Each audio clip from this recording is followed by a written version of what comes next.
So మనం మాట్లాడుకుంటున్న ఇవాళ టాపిక్లో ఫస్ట్ ఆఫ్ ఆల్ అసలు జాయిన్ అయ్యే ముందు తెలీదా వాళ్ళకి కానీ తల్లిదండ్రులకు కానీ, జాయిన్ అయిన తర్వాత ఒక 1 year వేస్ట్ అయిన తర్వాత మళ్ళీ ఈ ట్రాన్స్ఫర్ అడ్మిట్ అనేది ఎందుకు తీసుకుంటారు?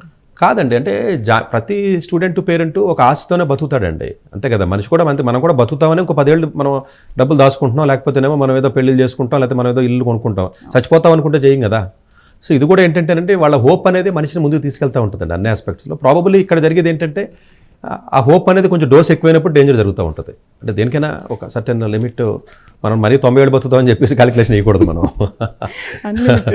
అంతే కదా.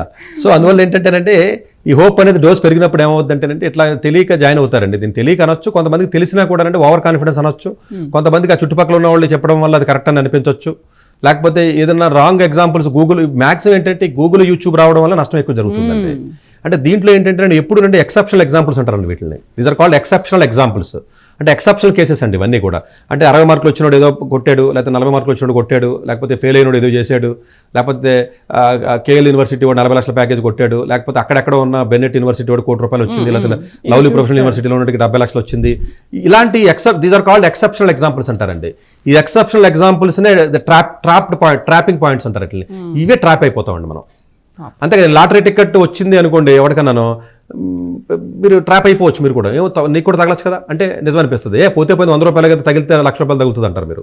ఇవన్నీ ఏంటంటే ఆ ₹100 కూడా వేస్ట్ అనేది నాలాంటి వాదన, అంతే, అంతకుమించి చేయలేదు. అంటే ఏంటంటే ఈ ట్రాప్ అనేది ఎలా జరుగుద్ది అంటే ఒకటి మనకి ఎక్కువగా ఆశపడటం కానీ రాంగ్ ఎగ్జాంపుల్స్ని తీసుకుంటారండి పేరెంట్స్. ఇప్పుడు మనం ఏదైనా మాట్లాడేమనుకోండి, కింద కామెంట్స్ అబ్జర్వ్ చేస్తే మీరు అలా చెప్తారంటే మణిపాల్లో చదివి లేకపోతే పెద్ద పెద్ద కంపెనీ సీఈఓలు అయ్యారు కదా మీకు అని చెప్తాడు. అంటే డజంట్ మీన్ దట్ అందులో ఉన్న చదివిన అందరూ అవుతారని కాదు కదా. అంటే ఇట్స్ కాల్డ్ ఎప్పుడు అంటే స్టూడెంట్ జాయిన్ చేసేటప్పుడు తీసుకోవాల్సిన రూల్ ఏంటంటే నేను బలంగా నమ్మేది, నేను చెప్పేది ఏంటంటే ప్రాబబిలిటీ కాన్సెప్ట్ అండి. అంటే ఒక పర్టికులర్ ప్లేస్కి వెళ్ళినప్పుడు సక్సెస్ అవ్వడానికి ప్రాబబిలిటీ ఎంత ఉందన్నది చాలా బలంగా ఫాలో అవ్వాల్సిన థియరీ అంటే ఇది. ఒక సైట్ కొన్నారనుకోండి, మీరు సైట్ కొన్నప్పుడు నష్టం కూడా చూస్తారు కదా. పెళ్లి చూపులకి వెళ్ళాలని నెగిటివ్ పాయింట్లు చూస్తారు, స్థలం కొనాలని నెగిటివ్ పాయింట్లు చూస్తారు, ఇల్లు కొనాలని నెగిటివ్ పాయింట్ చూస్తారు, చొక్కా కొనాలని నెగిటివ్ పాయింట్లు చూస్తారు, హోటల్కి వెళ్ళాలని నెగిటివ్ పాయింట్లు చూసే కదా మీరు ఇన్వెస్ట్మెంట్ చేస్తారు. మరి చదువు విషయంలో అన్ని పాజిటివ్ ఎందుకు చూస్తారు? మరి అలాంటి సతీష్ గారు ఎంకరేజ్ చేయట్లేదు, డిస్కరేజ్ చేస్తున్నారంటే నెగిటివ్ పాయింట్లు చూసి తీరవలసిందే.